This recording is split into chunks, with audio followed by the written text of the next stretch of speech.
स्थानीय स्वराज्य संस्थाओं के चुनाव में ओबीसी आरक्षण कम होने पर विवाद एक बार फिर तेज हो गया।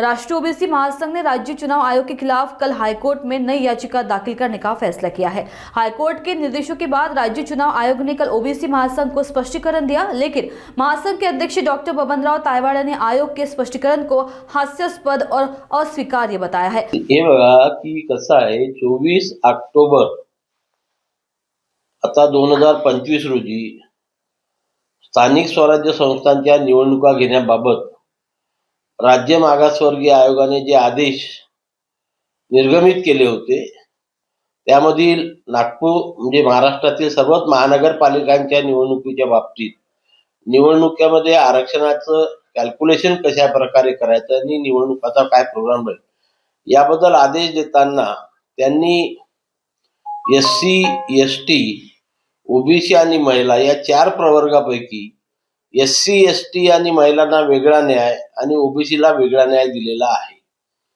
की एससी, एसटी आणि महिलांच्या बाबतीत जर आरक्षण ची गणना करताना कॅल्क्युलेशन करताना तो जर ते कॅल्क्युलेशन किंवा ती गणना 0.50 च्या वर जात असेल तर मग तो पूर्णांक वरच्या आकड्यामध्ये कन्वर्ट केला जातो। उदाहरणार्थ समजा 20.66 आलं तर 21 होते, 21.77 आलं तर 22 होते। हा नियम एससी, एसटी, ओबीसी करताय, एससी, एसटी आणि महिलांकरता, परंतु ओबीसीचं कॅल्क्युलेशन करताना, ओबीसीची गणना करताना जर गणना ही 0.50 च्या वर येत असेल तर त्यांना वरचा आकडा न देता तो दुर्लक्षित करण्यात यावा अशा प्रकारचे आदेश त्याच्यामध्ये दिलेले होते। आणि त्याबाबतच आम्ही राज्य निवडणूक आयोगाला 15 नोव्हेंबर आणि 19 नोव्हेंबर रोजी स्पष्टीकरण मागितलं होतं। ते आम्हाला वेळेच्या आत मिळालं नाही, म्हणून 28 तारखेला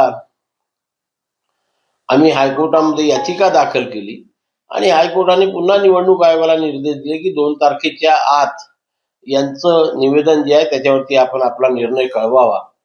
त्या अनुषंगाने काल आम्हाला तो निर्णय मिळाला, ज्यामध्ये त्यांनी असं म्हटलेलं आहे की निवडणूक आयोगाच्या 24 ऑक्टोबर 2025 च्या आदेशामध्ये तशा प्रकारची तरतूद असल्यामुळे आपलं निवेदन हे करता येणार नाही। आणि हास्यास्पद गोष्ट म्हणजे त्यांनी असं म्हटलेलं आहे की ओबीसीचं आरक्षण 27% जास्त जात असल्यामुळे पूर्णांकामध्ये बदल केला जात नाही। अरे बाबा, 27% गणना करताना, कॅल्क्युलेशन करताना गणितीय नियमाप्रमाणे जर ती गणना 0.50 च्या वर जात असेल तर तो कन्वर्ट करून वरचा आकडा द्यायला पाहिजे। ह्या गणितीय नियम आहे जो आपण एससी ला लागू केला, एसटी ला लागू केला, महिलाला लागू केला, पण ओबीसीच्या बाबतीमध्ये मात्र वेगळाच नियम आपण त्या आदेशामध्ये दाखवलेला आहे। म्हणून स्वतःच्या आदेशाचं वेगळं स्पष्टीकरण निवडणूक आयोगाने काल आम्हाला दिलेलं आहे आणि म्हणून पुन्हा आम्ही उच्च न्यायालयामध्ये दाद मागू की या निर्देशामध्ये अशा प्रकारची आम्हाला निर्देश त्यांनी दिलेले आहे, सूचना केलेल्या आहे की 27% जास्त आरक्षण जात असल्यास 27% जास्त चाललंच नाहीये, 27% आतमध्येच आमची मागणी आहे, गणितीय नियमाप्रमाणे देण्याची मागणी आहे।